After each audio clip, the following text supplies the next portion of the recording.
আছে 1000 কোটি টাকার মালিক, এরা করে কি জানেন?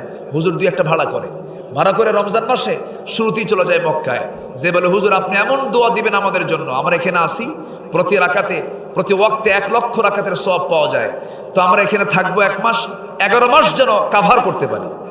কয় মাস কাভার করতে পারি? 11 মাস যেন কাভার করতে পারি, দোয়া করবেন হুজুর। তো হুজুরের কাছে বলে হুজুর আপনি এমন দোয়া দিবেন কদরের রাত্রে, এক দোয়ায় যেন জান্নাত পার হয়ে জাহান্নামে যায়। কথা বুঝেন?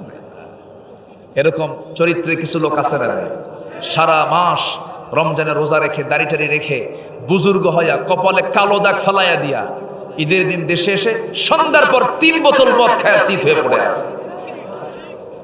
আছে কিনা? আল্লাহর হুকুম মানবো কি একদিন না 7 দিন? একদিন না 7 দিন? আচ্ছা, নামাজ পড়বো কি সপ্তাহে 1 দিন না সপ্তাহে 7 দিন?